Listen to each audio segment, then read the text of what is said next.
Hi guys, happy Wednesday. It's April 29th and today I did not get dressed up for you. I'm sorry, but that's just the way it is. So I can't do it every day.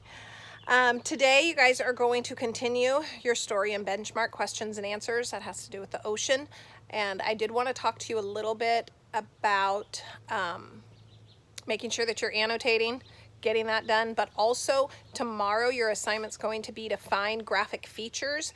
And just in case you're not sure what that means, that's all the pictures that are throughout the story. So you have drawings, you will have photographs, you will have diagrams.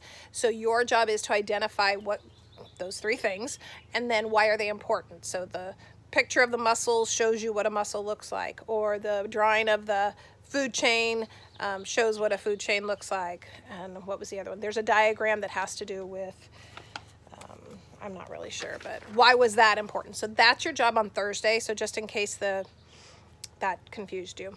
You should continue your writing on your battles. So you should be on your second battle, and that's out of your social studies book, so make sure that you're reading that. We will Zoom today at 10 o'clock. Woohoo! Hopefully you guys will be there. I will send the link, but you already have it because I sent it and it had like the list of all the links because it's a reoccurring every Wednesday. We will also meet tomorrow with Mrs. Wing, so hopefully you guys can join. I have no idea how long that will be. I'm assuming it'll be kind of like her library time, like maybe a 20-minute read, if that. I'm not sure. And then Friday is office hours, so if you are needing me, have questions, let me know. Thursday, tomorrow, is also a pickup day for materials. You guys need to get those materials. They'll be there from 9 to 1, so make sure that someone goes up to get it. You should not be going up. It's not a social hour. It is just a time for one of your parents to go grab your things. And you're going to get the next benchmark, and then you're also going to get some cool math stuff because we're going to do a project. We will be done with the book. Yay! And, well, not quite yet, but in a week we'll be done with the book. We're going to continue just taking the math quizzes. We're not going to do the whole unit test. If for any reason you don't do well on the math quiz, then you can ask me and I can reschedule it for you, and you can do it again if you want. These grades are not going to count, but if you're like, oh, I know I could have done better, I am more than happy to reassign it and give you a second chance. So tomorrow is another quiz. Make sure you guys get that done. Okay, let's do a little bit of math, and then today's a short one, so. Okay, let's see if I can use my handy dandy phone holder. All right, so anything else? Your essay, quiz. I appreciate you guys getting that done. A lot of you didn't do it. Oh, I forgot a pencil. Shoot. Okay, that's okay. Let's see if we can do this without a pencil. I would love to have a pencil out here.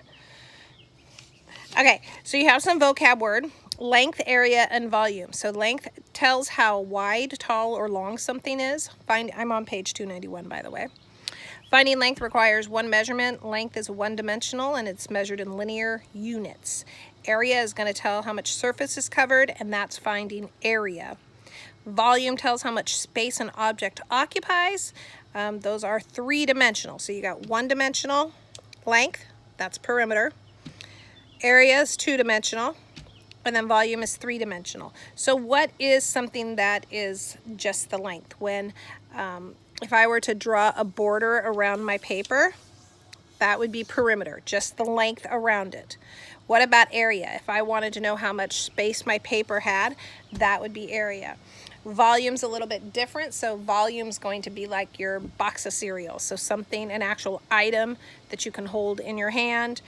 It can be rectangular, square, or even circular, but I don't think we're going to get to that, but that's okay. So you have a couple questions that you're supposed to do on the bottom of this page. So you need to tell if you would need to measure length, area, or volume. So if I wanted to measure inside of a swimming pool, so that's what's inside, that's kind of a key word. That's three-dimensional, that's going to be volume. Volume also is liquid. And then if I want to know how tall you were, that would just be length. So right here you would write volume. Here you will do length. If I need carpet for a floor, that's surface area. So that one's area. How far is the doorknob to the floor? So that's like doot to doot length. Okay, so you guys can kind of work on that. That's kind of real life, how this stuff applies to real life. This one, I'm not going to do them because I left my pencil, and I think you can do it. So again, knowing how to add, subtract, add and multiply your fractions, and any decimals and whole numbers, that's what you guys are going to need to remember how to do. So on this one, if they want to put a border on the top of the box, how much does she need? So a border, I'll try my big fat pen, is just going to go like this, doot, doot, doot. And hopefully you know that what I just did is perimeter. So I'm just going to put a P here. So perimeter means I have to add up all the sides. Does the 7 matter? No, 7 doesn't matter at all. So if I have 6.5 here, that means that's this one right here. That means that this guy over here is also 6.5.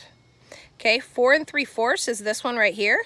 That means this guy over here is also 4 3/4. So you have to add up all 4 of those fractions. So I would put them together according to the like ones. So do 4 3/4 plus 4 3/4.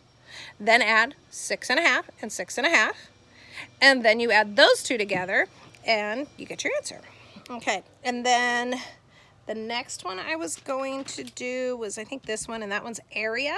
So the refrigerator, they tell you, oh, it's this tall, it's this wide, it's this deep. Okay, so you get this kind of idea of how big your fridge is, but all they want to know is how much space it takes up on the floor. And this is actually important when you're buying a new fridge if you have a certain amount of space. So this is a real life problem that you would actually maybe need to know how to do.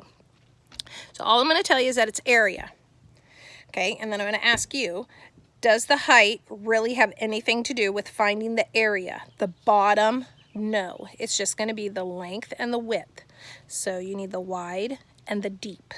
Okay, tall doesn't matter. So, okay, so that was really all I was going to do. I was just going to do the 2 problems. If you get to any of these and you're like, holy cow, I don't understand them, if you want to skip a couple, go right ahead. Make sure, really important because you guys have a quiz tomorrow, make sure that you are understanding this, you know how to apply it. I am totally fine if you guys have open notes for your quizzes. If you need something like this out, be sure to watch any of your videos that go along with your math because those are helpful and it's just another way to get it into your brain because I'm not there to pound it into your brain. I just added another read aloud, 3 more chapters. I think that's it. So have a great Wednesday. I look forward to seeing y'all at 10 o'clock this morning, and we will chat later. Bye.